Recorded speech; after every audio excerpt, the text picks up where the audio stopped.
হজের জন্য দুটা খরচ থাকে, একটা হলো সৌদি আরবের খরচ, একটা হলো বাংলাদেশের খরচ।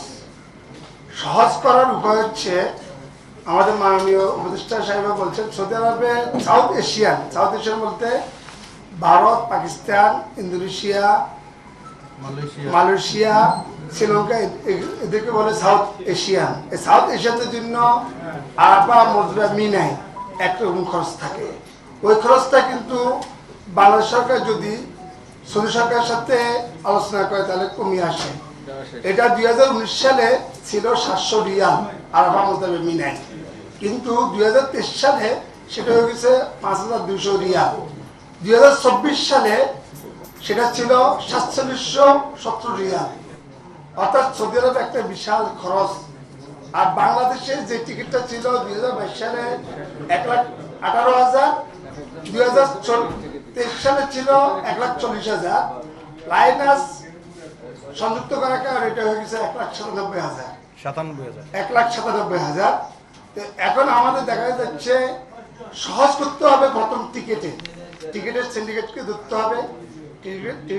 টিকিটের সিন্ডিকেটে যদি ধরা যায় তাহলে যদি আমাদের 1 লাখ টাকা কমে, গত বছর ছিল 5,38,000 টাকা সরকারি রেট, আমাদের প্রাইভেট রেট ছিল 5,89,000 টাকা। সেখানে যদি 1 লক্ষ টাকা কমে তাহলে 5 লাখ টাকার ভিতরে চলে আসবে। আমাদের সাবেক মহাসচিব যেটা বলেছেন, আমরা স্যার 5 লাখ, অর্থাৎ বাংলাদেশ থেকে 1 লাখ টাকা কমানো সম্ভব। এটা আমাদের মাননীয় উপদেষ্টা চেষ্টা করতেছেন। আমরা চাই সিন্ডিকেট মুক্ত, এবং আমাদের যে বর্তমান হাব কমিটি আছে এরা দুষ্কৃতী, এরা হচ্ছে সেই খুনি হাসিনার এবং যুবলীগের প্রেসিডেন্ট সদস্য তসলিমের দোষর। এদেরকে আমরা বিরক্তি চাচ্ছি। ধন্যবাদ। আমাদের আপনারা জানেন যে হজ সহজীকরণ, হজ একটা পবিত্র ফরজ হজ। এখানে আমরা এতভাবে এটাকে আমরা যে একটা মানে জটিল করে ফেলেছি। আপনি জানেন যে এটা দুঃখজনক ঘটনা। আমাদের 1,27,000 কোঠা, আপনি আমাদের এই হজ অলরেডি 3 লক্ষ টাকা করে বন্যা পরিস্থিতি, ভয়াবহ পরিস্থিতি দেশে 3 লক্ষ টাকা করে নেওয়া শুরু হয়েছে। এবং আপনারা এটাও জানেন যে একটা হজ প্যাকেজ ডিক্লেয়ার হয়, বিমানের ভাড়া কনফার্ম করা হয়, কোনো কিছু নাই। মানে একটা হরিলুডের বাতাসার মতো আপনি 3 লাখ টাকা নিচ্ছেন। এখন এই পর্যন্ত আমাদের পাক নিবন্ধন আছে মাত্র 25,000। এটা কত বড় দুঃখজনক। যেখানে আমাদের পার্শ্ববর্তী দেশ দেখেন, ইন্দোনেশিয়া দেখেন, মালয়েশিয়া দেখেন, পাকিস্তান দেখেন, ইন্ডিয়া দেখেন, আগামী 3 বছর 4 বছর তাদের কোটা নাই। 10 বছর ইন্দোনেশিয়া কোটা নাই, আর আমাদের পুরা কোটা খালি। কেন খালি? আমরা গতবারও তো আমাদের প্রায় 1.5 লক্ষ রেজিস্ট্রেশন ছিল। আমাদের এই সব কারণে এই আমাদের হাজিরা চলে গেছে নফল উমরা করার জন্য। ওই যে 30,000 টাকা পাক নিবন্ধন, এই টাকা উঠেছে, আর 50,000 টাকা খরচ করে 80,000 টাকা দিয়ে উমরা করে আসছে। কিন্তু এর জন্য দায়ী কে? যেই লোকটা মারা গেছে, এই যে ফরজ ইবাদত ছাড়া মারা গেছে, এর জন্য তো সে আমাদের এই গত সরকার এবং হাব দায়ী। তার ফরজ ইবাদত সে করতে পারলো না, কারণ আপনি এত খরচ বাড়াইছেন। 2023 সালেও আমাদের কোটা পূরণ হয় নাই। করোনার সময় 5 বছর আমাদের হাজিরা যাইতে পারে নাই। 22 সালেও আমাদের কোটা পূরণ হয় নাই। আমরা দাবি করব সরকারকে, এই বছর যেন হজ প্যাকেজ আমাদের সবাইকে নিয়ে, যারা আমরা এই হাবের নির্বাচন দেওয়া হোক, এবং যারা আটাব আছে আটাবের মাধ্যমে বিমান ভাড়া ফাইনাল করা হোক করে, এবার সর্বোচ্চ আমি দাবি করব যেন 5 লক্ষ টাকার উপরে কোনো প্যাকেজ না হয়। আমরা দাবি করব। আর আমাদের সমস্ত এজেন্সি, আপনি জানেন 1500 এজেন্সি আমরা হজ পরিচালনা করি, কিন্তু দুঃখের বিষয় গতবার 269 জন হজ ব্যবস্থাপনা করেছে, এবং সরকার চিঠি দিছে বাকি যারা কাজ করে নেই তাদেরকে ব্ল্যাক লিস্টে। তো আমি তো হাজিই পাই না, আমার লাইসেন্স আপনি যদি বাদ দেন তো আমি তো হাজিই পাই না। সেহেতু আমরা মনে করব যে এবার সর্বনিম্ন 50 জন করা হোক, যেটা আগে ছিল সর্বোচ্চ 100। তাহলে আমাদের হজ ব্যবস্থাপনা সহজীকরণ হবে, এবং এটা 5 লক্ষ টাকার মধ্যে করা হোক। 5 লক্ষ টাকার উপর হইলে আমি এখানে দাবি করছি এবার বাংলাদেশ থেকে কোনো হাজি যাবে না। আমরা এই সরকারকে সাপোর্ট দিব। আমাদের এই ইন্টেরিয়াম সরকারের সাথে আমরা আছি, ধর্ম উপদেষ্টার সাথে আমরা আছি। আমরা এই হজ ব্যবস্থাপনা, হজ ব্যবসার সাথে আমরা সরকারকে সব ধরনের সাপোর্ট দিতে চাই। কিন্তু বর্তমানে যে আপনারা জানেন হাব সভাপতি নাই, হাব সভাপতির এগেইনস্টে সভাপতির পদটা কোঅপ করার জন্য দুইজন দুই জায়গা মিটিং দিচ্ছে। একজন দিচ্ছে সোনারগাঁও, সেটা বন্ডল করছে আরেক পার্টি, আরেকজন দিচ্ছে ভিক্টোরিয়া হোটেলে, মানে মারামারি লেগে গেছে তারা। সেহেতু এই মারামারি আমরা যেতে চাই না। ইতিমধ্যে হাব অফিস ভাঙচুর হয়েছে, অনেকে আহত হয়েছে। আমাদের যারা আমরা আগে প্রাক্তন নেতৃবৃন্দ ছিলাম তাদের ছবি ভাঙ্গা হয়েছে। সেহেতু এই হাবে তাদের নিজের অফিস নিজেরা সংরক্ষণ করতে পারে না। সেহেতু আমি মনে করব এই হাব তারা পদত্যাগ করে চলে যাক।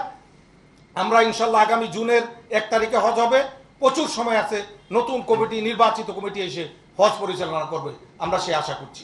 আমাদের এখন 18 কোটি লোক, আমাদের এখন হাজি হওয়ার কথা 1,80,000, কিন্তু আমরা অর্ধেক হাজি আমাদের নাই। এটার কারণটা কি? এটার কারণ হলো আমরা নিজেরা যাকে আমরা ক্ষমতা বসাই রক্ষকে বক্ষ। যেখানে আমরা আগে হজের ভিসা ফ্রি পাইতাম, সেখানে এখন সৌদি আরব হজের ভিসা ফি করছে 300 রিয়াল, এটার উপরে আবার ব্যাট। তারপর আগে 1089 রিয়াল ছিল আমাদের টোটাল সার্ভিসটা, মুআল্লিমের ফি, বাস ভাড়া, সেখানে এটা এখন 6000 রিয়াল করেছে। কিন্তু এটা নিয়ে কোনো কথা নাই। এই যে কথাটা আমরা বলবো যে আমরা তো সেন্ডিং কান্ট্রি, আমরা তো সৌদি সরকারকে বলবো যে এটা ফরজ ইবাদত, এখানে তুমি কেন ব্যাট, তোমরা এত খরচ কেন করো, ওইখানে কোম্পানির নামে ব্যাট করছো, এগুলো কোনো নাই। আমরা আমাদের স্বার্থের জন্য, আমি যদি নিজে ব্যবসা করি, নাস এয়ারলাইন্স আপনি শুনেছেন আমাদের আজকে প্রেস রিলিজে যে নাস এয়ারলাইন্স একটা বাজেট ক্রিয়ার যেখানে $700 হাজি নেয়, সেটাও 2 লক্ষ টাকা নেওয়া হয়েছে। সরকারের বিভিন্ন সংস্থার মধ্যে মূল সমন্বয়কের ভূমিকা পালন করে থাকে Hajj agencies association of Bangladesh HAAB. অথচ Hajj agency association of Bangladesh হাবের সদস্যরা সুদীর্ঘ 8 বছর আমাদের এই সংগঠনের কার্যকরী কমিটির স্বৈরতান্ত্রিক সভাপতি এম শাহাদাত হোসেন তসলিম, বর্তমান যুবলীগের প্রেসিডিয়াম সদস্য, বর্তমানে পলাতক সভাপতি, তার প্রধান মদতদাতা ও ব্যবসায়িক অংশীদার প্রাক্তন অর্থমন্ত্রী আ.হ.ম মোস্তফা কামালের ক্ষমতাকে পুঁজি করে হজ এজেন্সিজ অ্যাসোসিয়েশন অব বাংলাদেশ হাবকে ব্যবহার করে কোটি কোটি টাকা আত্মসাৎ করেছে। সে নিয়ম বহির্ভূতভাবে আওয়ামী সন্ত্রাস প্রশাসন ও দুর্নীতির মাধ্যমে পেটোয়া বাহিনীকে সাথে নিয়ে দেশের অর্থ সম্পদ লুট করে বিদেশে বিপুল অঙ্কের অর্থ পাচার করেছে। যেসব অনিয়ম ও দুর্নীতির কারণে এই কমিটির বিলুপ্তির দাবি করছি, সংক্ষিপ্ত তার বিবরণ নিম্নে উল্লেখ করা হলো। নাম্বার 1, হাবের বর্তমান বিতর্কিত পলাতক সভাপতি ও তার দোসররা বিগত 4 বছর বার্ষিক সাধারণ সভা এজিএম না করে আমাদের সংঘ স্মারক বাণিজ্য সংগঠন বিধিমালা লঙ্ঘন করেছে। 4 বছরের এজিএম করতে ব্যর্থ হওয়ায় কোনো বাজেট পাস না করে অননুমোদিতভাবে হাবের অর্থ ব্যয় করেই চলেছে। যদ্দরুন ইতিমধ্যে কার্যনির্বাহী কমিটি বৈধতা হারিয়েছে। 2, সে হাব থেকে 2017 সাল হতে 2024 সাল পর্যন্ত হজের জন্য 1% বাড়ি ভাড়া, হজ ব্যবস্থাপনা, আপৎকালীন ফান্ড, প্রশিক্ষণ, বারকোড ভিসা, বিমান টিকিট সিন্ডিকেটের মাধ্যমে কোটি কোটি টাকা আত্মসাৎ করেছে।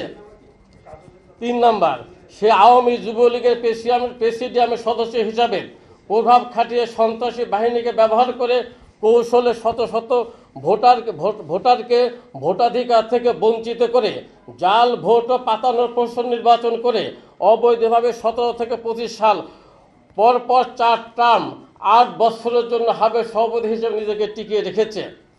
দেশের সকল অ্যাসোসিয়েশনের পরপর 3 বারের বেশি কেউ নির্বাচন করেন না। অথচ এই কমিটির অধিকাংশ সদস্যই অনিয়ম বহির্ভূত পন্থায় 4 বারের মতো প্রশাসনিক নির্বাচনের মাধ্যমে ক্ষমতা কুক্ষিগত করে রেখেছে।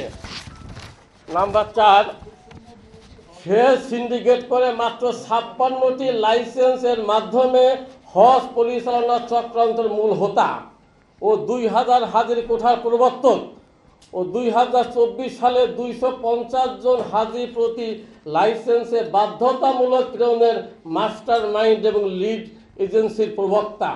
সে প্রতি লাইসেন্সে 100 জন হাজি প্রেরণের প্রতিবন্ধকতা সৃষ্টি করে হজ লাইসেন্সধারীকে 250 জনের কোঠা চাপিয়ে দিয়ে পথে বসিয়েছে। নাম্বার 5, সে তার মদতদাতা, রাজনৈতিক গুরু, সকল অপকর্মের হোতা প্রাক্তন অর্থমন্ত্রী আ.হ.ম মোস্তফা কামালের সহযোগিতায় ও অংশীদারিত্বে ফ্লাইনাস এয়ার লাইসেন্সে বাংলাদেশের এজিএস প্রাপ্ত হয়। সে তার রাজনৈতিক গুরু মোস্তফা কামালের সহায় সহযোগিতায় হজ যাত্রী পরিবহনে জাতীয় ক্যারিয়ার বাংলাদেশ বিমান সৌদি এয়ারলাইন্সের পাশাপাশি ফ্লাইনাস এয়ারলাইন্সকে সংযুক্ত করে হাজিদের নিম্নমানের সেবা, নিম্নমানের আসন ব্যবস্থার মাধ্যমে প্রায় দ্বিগুণ ভাড়ায় শত শত কোটি টাকা আত্মসাৎ করেছে।